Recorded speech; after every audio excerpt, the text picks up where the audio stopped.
महासमर एक। लेखक नरेंद्र कोहली। बंधन। ये असंभव था। घटना से पूर्व तो इसकी कल्पना ही नहीं की जा सकती थी। घटित हो जाने के बाद भी देवव्रत को इसका विश्वास नहीं हो रहा था। ऐसा संभव कैसे था? असंभव, असंभव। मन ही मन देवव्रत ने अनेक बार दोहराया, पर राजा शांतनु का रथ जा चुका था। यही सत्य था। हस्तिनापुर का नगर द्वार वर्धमान नववधु के समान सजाया गया था। राज्य के उच्च अधिकारी और असंख्य सामान्य जन राजा की अगवानी के लिए नगर द्वार पर उपस्थित थे, और उस सारे समुदाय के शीर्ष पर थे देवव्रत। देवव्रत अधिकारी नहीं, प्रजा नहीं, पुत्र थे। शांतनु के एकमात्र पुत्र। और रुकना तो दूर, राजा का रथ तनिक धीमा भी नहीं हुआ। राजा ने चलते हुए रथ में से भी खड़े होकर अधिकारियों और प्रजा का अभिवादन स्वीकार करने का कष्ट नहीं किया। किसी ने राजा की एक झलक भी नहीं देखी। रथ का कोई गवाक्ष नहीं खुला, कोई यवनिका नहीं हिली।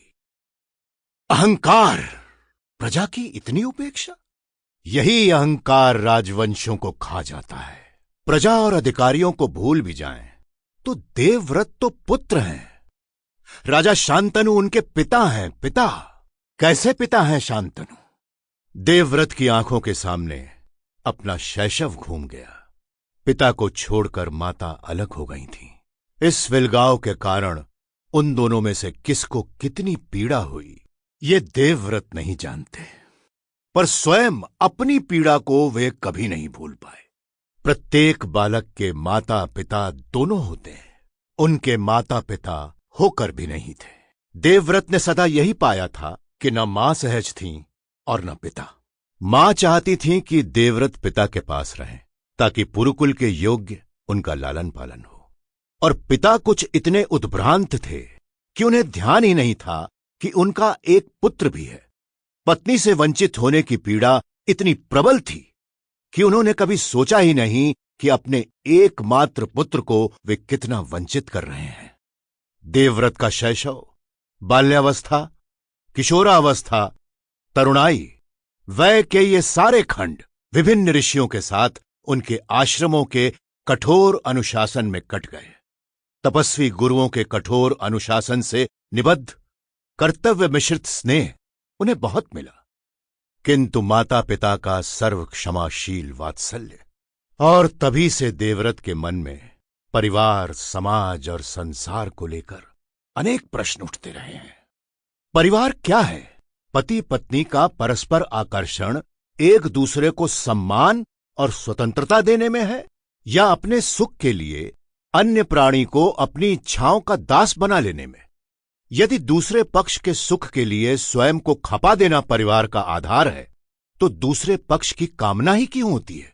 स्त्री पुरुष विवाह क्यों करते हैं? अपनी रिक्ति को भरने के लिए, या दूसरे पक्ष के अभावों को दूर करने के लिए, या परस्पर एक दूसरे का सहारा बन अपनी अपनी अपूर्णता को पूर्णता में बदलने के लिए? वात्सल्य क्या है? व्यक्ति संतान अपने सुख के लिए चाहता है। क्या संतान वो खिलौना नहीं है जिसे बालक अपने खेलने के लिए मांगता है? बालक को खिलौने का सुख कभी अभीष्ट नहीं हुआ। माता पिता संतान के लिए स्वयं को नहीं तपाते, वे तपते हैं तो अपने अभावों से तपते हैं। खिलौना टूट जाए तो बच्चा इसलिए नहीं रोता कि खिलौने को टूटकर कष्ट हुआ होगा। वो तो इसलिए रोता है कि उसकी संपत्ति नष्ट हो गई है। जिससे खेलकर उसे सुख मिलता था, वो आधार नष्ट हो गया है। देवव्रत के मन में प्रश्नों के हथौड़े चलते ही रहते हैं। संतान सुख, वात्सल्य सुख, सुख है क्या? अपनी सुविधा को सुख मानते हैं, या अपने अहंकार की पुष्टि को, या मन की अनुकूलता को? देवव्रत अपने मन की प्रतिकूलता को बहुत जल्दी अनुकूलता में बदल लेते हैं। किंतु बात देवव्रत की नहीं है, बात तो राजा शांतनु की है। माता के द्वारा पिता को सौंप दिया। Sample complete. Ready to continue?